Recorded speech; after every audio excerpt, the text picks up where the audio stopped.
maintenant aucune condamnation pour ceux qui sont en Jésus-Christ. En effet, la loi de l'esprit de vie en Jésus-Christ m'a affranchi de la loi, du péché et de la mort.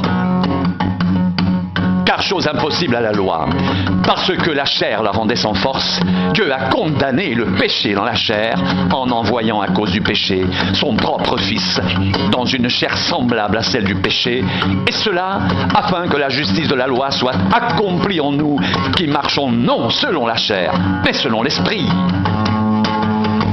Ceux en effet qui vivent selon la chair s'affectionnent aux choses de la chair, tandis que ceux qui vivent selon l'esprit s'affectionnent aux choses de l'esprit. Et l'affection de la chair, c'est la mort, tandis que l'affection de l'esprit, c'est la vie et la paix. Car l'affection de la chair est inimitié contre Dieu, parce qu'elle ne se soumet pas à la loi de Dieu et qu'elle ne le peut même pas. Or, ceux qui vivent selon la chair ne sauraient plaire à Dieu. Pour vous, vous ne vivez pas selon la chair, mais selon l'esprit, si du moins l'esprit de Dieu habite en vous. Si quelqu'un n'a pas l'esprit de Christ, il ne lui appartient pas. Et si Christ est en vous, le corps, il est vrai, est mort à cause du péché, mais l'esprit est vie à cause de la justice. Si l'esprit de celui qui a ressuscité Jésus d'entre les morts habite en vous, celui qui a ressuscité Christ d'entre les morts rendra aussi la vie à vos corps mortels par son esprit qui habite en vous.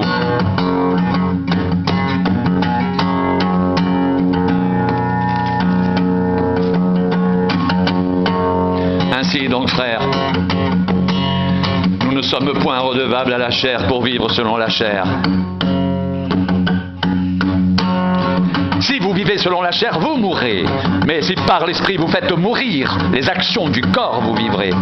Car tous ceux qui sont conduits par l'esprit de Dieu sont fils de Dieu. Et vous n'avez pas reçu un esprit de servitude pour être encore dans la crainte, mais vous avez reçu un esprit d'adoption par lequel nous crions « Abba, Père !» L'Esprit lui-même rend témoignage à notre esprit que nous sommes enfants de Dieu. Or, si nous sommes enfants, nous sommes aussi héritiers, héritiers de Dieu et co-héritiers de Christ, si toutefois nous souffrons avec lui, afin d'être glorifiés avec lui.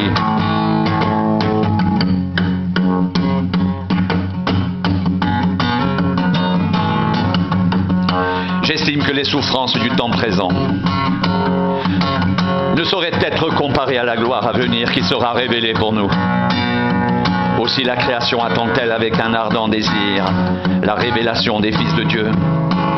Car la création a été soumise à la vanité non de son gré, mais à cause de celui qui l'y a soumise, avec l'espérance qu'elle aussi sera affranchie de la servitude de la corruption, pour avoir part à la liberté de la gloire des enfants de Dieu. Or, nous savons que jusqu'à ce jour, la création tout entière soupire et souffre les douleurs de l'enfantement.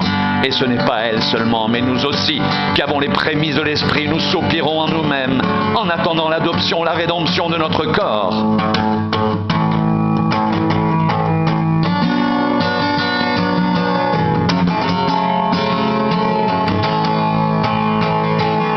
Car c'est en espérance que nous sommes sauvés. Or, l'espérance qu'on voit n'est plus espérance. Ce qu'on voit, peut-on l'espérer encore? Mais si nous espérons ce que nous ne voyons pas, nous l'attendons avec persévérance. De même aussi, l'Esprit nous aide dans notre faiblesse. Car nous ne savons pas ce qu'il convient de demander dans nos prières, mais l'Esprit lui-même intercède par des soupirs inexprimables. Et celui qui sonde les cœurs connaît la pensée de l'Esprit, parce que c'est selon l'Esprit qu'il intercède en faveur des saints. Nous savons du reste que toutes choses concourent au bien de ceux qui aiment Dieu, de ceux qui sont appelés selon son dessein. Car ceux qu'il a connus d'avance, il les a aussi prédestinés à être semblables à l'image de son Fils, afin que son Fils soit le premier-né de beaucoup de frères. Et ceux qu'il a prédestinés, il les a aussi appelés. Et ceux qu'il a appelés, il les a aussi justifiés. Et ceux qu'il a justifiés, il les a aussi glorifiés. Que dirons-nous donc à l'égard de ces choses? Si Dieu est pour nous, qui sera contre nous? Lui qui n'a point épargné son propre Fils, mais qui l'a livré pour nous tous, comment ne nous donnera-t-il pas aussi toutes choses avec lui? Qui accusera les élus de Dieu? C'est Dieu qui justifie. Qui les condamnera? Christ est mort. Bien plus, il est ressuscité. Il est à la droite de Dieu. Il intercède pour nous. Qui nous séparera de l'amour de Christ?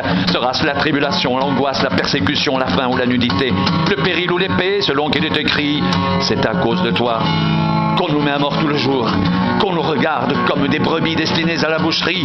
Mais dans toutes ces choses, nous sommes plus que vainqueurs par celui qui nous a aimés.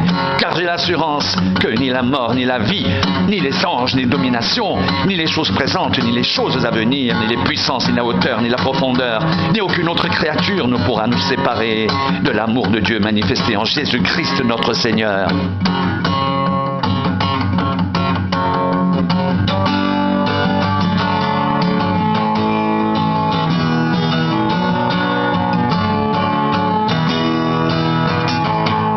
Mais dans toutes ces choses,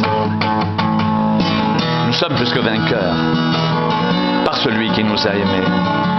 Car j'ai l'assurance que ni la mort, ni la vie, ni les anges, ni les dominations, ni les choses présentes, ni les choses à venir, ni les puissances, ni la hauteur, ni la profondeur, ni aucune autre créature ne pourra nous séparer de l'amour de Dieu manifesté en Jésus-Christ, notre Seigneur.